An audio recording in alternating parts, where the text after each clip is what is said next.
Yeah, I mean, I think, the North Texas game was very similar to the games that we've been in. We played well for much of that game.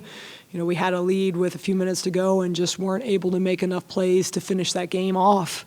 And so I felt kind of coming out of that game, again, we're close, we're right there, we just got to get over the hump.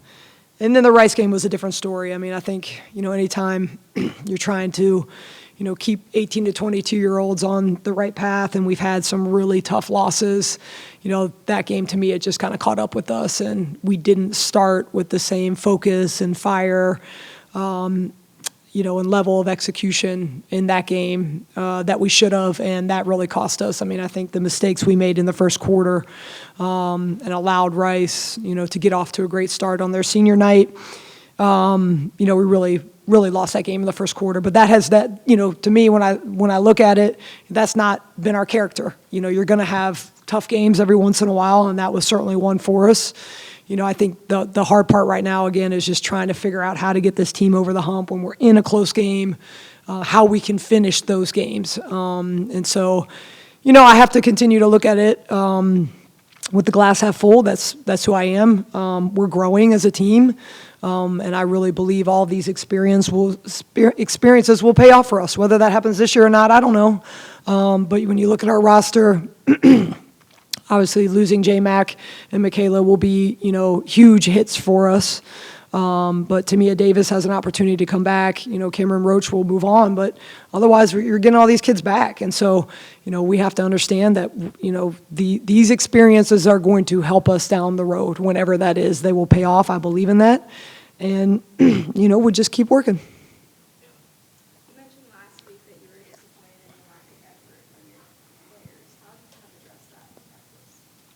Well, I think what was tough about, last week going into North Texas and Rice, we had some of the best practices that we had in a while. And so, as a coaching staff, we were feeling really good about the week. Unfortunately, just some of that didn't carry over. And so, last week I was really, really tough on them and just kind of, trying to hold them to the standard and the expectation and, hey, we're really close and it's just going to take a couple more effort plays. And, I think this week it is more of, okay, we got to really encourage this group because they are discouraged. They're frustrated. I met with our leadership group yesterday and I said, what do y'all need from me?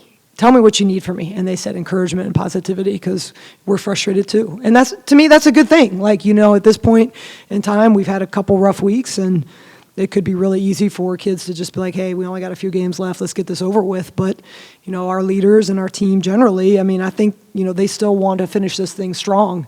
And so it's our job to try to push them there. And then final home game, obviously, so there's a lot of pressure leading up to this one. How do you kind of contain that pressure and help them, just have that confidence and that positivity? Well, I think for us, we just need to get back to not worrying about too much and just try to focus on what we can control and try to have fun. I think, again, when we've had so many close, tough losses, it's easy to get caught up in negativity or, hey, we're not good at this or that. And, I don't really think that's the case. We're still not very far away. And, our focus this week is, can we execute just a little bit better, but staying encouraged and to try to go out and have fun and stop putting so much pressure on ourselves.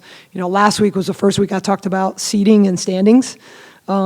This week, I'm not going to do that. Like, we have 2 games. We're going to play to win them. And wherever we, end up on Saturday, we're going to end up on Saturday. But hopefully we can play well and have fun. Kara, when you talked about the positive reinforcements and the like, and you just kind of also addressed the standings and the seedings that you talked about last week, and you're not going to talk about it this week, but it's there. It's got to be a difficult balance to kind of walk because you want your team playing their best coming into next week, obviously. No doubt, and that's always the hard part of coaching is what's the message this week? What are they going to respond to? What are they not going to respond to? How can I motivate them? How can I help them?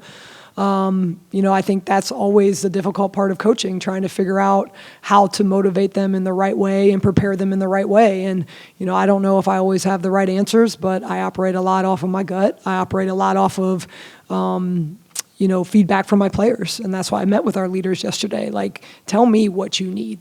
I think I know what y'all need, but tell me what you need. And it was a resounding, hey, we need encouragement, we need confidence, we need positivity. And so that's what I'm going to give them all week. From a coaching standpoint, obviously at what, 7-11 in the league, you're not looking at a single-digit seed, obviously. With the strengths that this team has going forward into the next two games of the next week, do you kind of feel like as a coach you're maybe want to focus on the sharp and not worry about what you can't fix, or cram for a test to get, kind of everything right? I mean, that's, again, it goes back to the coaching method, but for the statistical, the tactical standpoint. Yeah, well, I think when you've had a string of close losses, it's easy to look at everything like, hey, we should have done this better and this and this and this. But the reality is this time of year, like, you don't have time to fix everything. And quite frankly, with our depth, we don't have time on our legs that we can fix everything. We are dealing with a very beat-up roster right now, too, which we've had all season long, and that's been, really hard for us to overcome. And so, I think what we have to do is try to narrow our focus and understand we're not going to get everything right. But, what certain things can we get right to beat UTSA and beat UAB? And then the rest of that stuff we have to make up, in my opinion, with effort plays. That's what we have to do. Like, we're not going to be perfect. We're going to, maybe run something wrong, but can we make sure we get an extra loose ball or an extra offensive rebound or take an extra charge? Those type of effort plays, I think, are the things that we pride ourselves on and can make up for any of those, things that we just don't have the opportunity to get just right. And in terms of, you just talked about the roster being beat up, this group has yet to find and put their hand on the white flag and raise it. I mean, they continue that. And that's what I love about my team, and that's part of our team, that's part of our culture and our program. Like, play with heart is not just words, it's our mantra, and our kids are going to play hard and with fight and with effort until the last buzzer sounds. And, they know what we're facing. They feel the same frustration as coaches. We lost another player at Rice that I don't think will be available this week. I mean, we can't control that, and that's always been the message in our program, to try to focus on what we control and be our best in what we can control, and that's what we'll do. I kind of piggyback off what Mike said, positivity, conviction. We're one of 9 or 10 teams that can go win the tournament next week. Do you kind of finely tune things this week? How do you approach that with the team, saying, hey, you guys can go to Frisco and run the table? I think our team still does believe that we're a really good team and we can match up with anybody in this league. I asked our leaders that question yesterday. How do y'all feel about this? And they feel that way too. For us, it's just, little things that have to go the right way that haven't gone the right way for whatever reasons, things we can't control, things we can't. And so, I do think there is a lot of, conviction and belief that we are still, a really dangerous team in this league. But we can't get to the tournament until we get through this week. And so really that is our focus, like how we can beat UTSA, who's playing really well. And then turn around on having to travel down to UAB and playing them and trying to beat them. Like, that's all we can worry about right now. And, part of beating them is also trying to be our very best. It's going to take our very best to win these 2 games. Anything else? All right. All right. Y'all easy on me.